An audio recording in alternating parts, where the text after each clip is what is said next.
Hello friend, સ્વાગત છે તમારું મારા કિચનમાં। આજે આપણે બનાવવાના છીએ સુપર ટેસ્ટી અને સ્પાઇસી હેલ્ધી એવી સોયા ચંક્સ બિરયાની। જો તમે હજુ સુધી મારી ચેનલને સબસ્ક્રાઈબ નથી કરી તો ચેનલ સબસ્ક્રાઈબ કરી દેજો અને બેલ આઇકન પ્રેસ કરી દેજો, જેથી આ મારી આવનારી રેસિપીઓ તમને મળતી રહે। સોયા ચંક્સ બિરયાની બનાવવા માટે મેં અહીંયા 30 મિનિટ માટે પલાળીને સોયા ચંક્સ લીધેલા છે। ગાજર, કોબી, કેપ્સિકમ અને ડુંગળીને આ રીતે સ્લાઇસ કરીને કાપી લીધેલા છે। આદુ લસણની પેસ્ટ, સોયા સોસ, આખા મસાલા, શેઝવાન ચટણી, વટાણા અને ભાત, મીઠું સ્વાદ અનુસાર, 2 ચમચી બિરયાનીનો મસાલો। શરૂ કરીએ સોયા ચંક્સ બિરયાની। તો સોયા ચંક્સને તળવા માટે મેં અહીંયા એક પેનમાં તેલ ગરમ કરવા માટે મૂકી દીધું છે। તેલ ગરમ થાય ત્યાં સુધીમાં આપણે સોયા ચંક્સને પાણીમાંથી આ રીતે નીચોવી અને કાઢી લઈશું, જેથી કરીને ચંક્સમાં પાણી ના રહે અને તેલમાં સરખી રીતે તળાઈ જાય।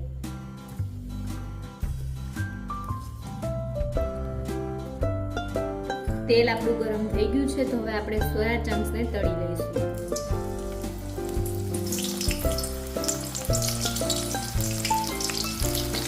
સોયા ચંક્સમાં ગોલ્ડન કલર આવી જાય ત્યાં સુધી આપણે એમને તળવાના છે।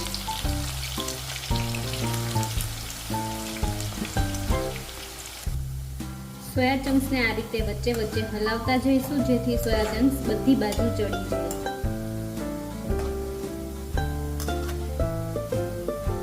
જોઈ શકો છો, ચંક્સમાં ધીમે ધીમે કલર આવવા લાગ્યો છે। ચંક્સ આપણી સરસ ફ્રાય થઈ ગઈ છે।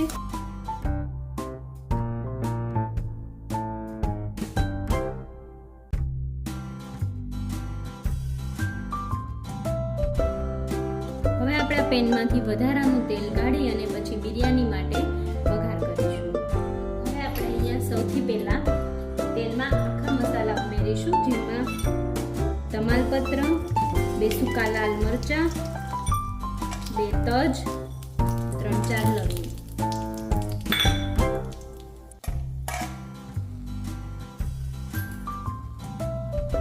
ત્યારબાદ આપણે તેમાં ડુંગળી ઉમેરીશું।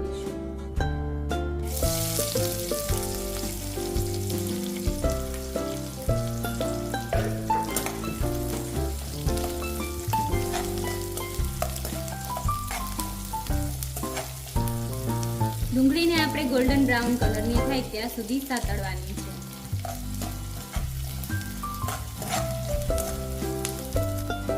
તમે જોઈ શકો છો, ડુંગળીનો કલર બદલાઈ ગયો છે। હવે આપણે આમાં 1 ચમચી આદુ લસણની પેસ્ટ ઉમેરીશું।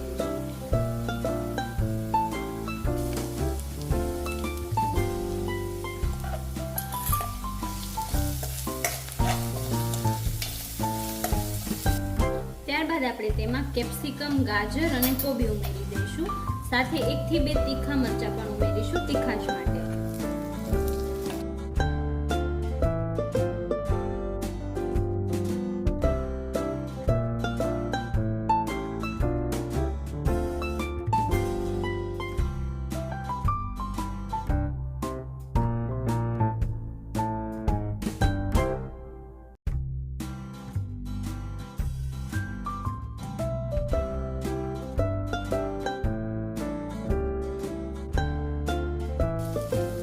આપણે તેમાં સ્વાદ પ્રમાણે મીઠું ઉમેરીશું।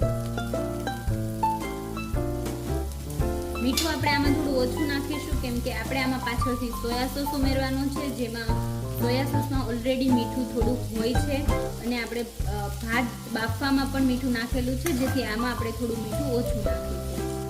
2 થી 3 મિનિટ માટે શાકભાજીને આપણે ચડવા દઈશું। 2 થી 3 મિનિટ થઈ ગઈ છે અને શાકભાજી પણ સરસ ચડી ગયું છે, તો હવે આપણે આમાં મસાલા કરી લઈશું। તો સૌથી પહેલા આપણે આમાં નાખીશું બિરયાની મસાલો।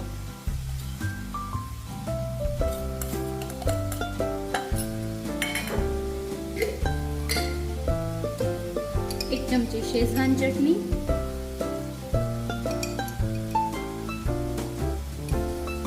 2 ચમચી જેટલો સોયા સોસ,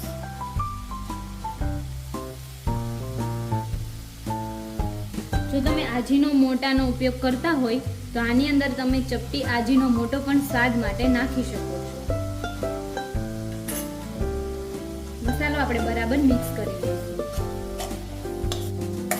હવે આપણે આમાં એડ કરી દઈશું સોયા ચંક્સ.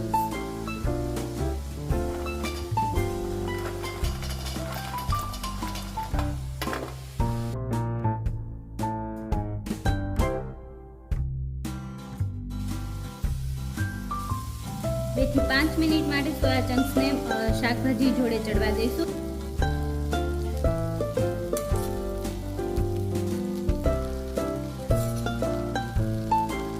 ભાતને આપણે વધારે કૂક નથી કરવાના, નહીતર ભાત આમાં છૂટા નહીં પડે.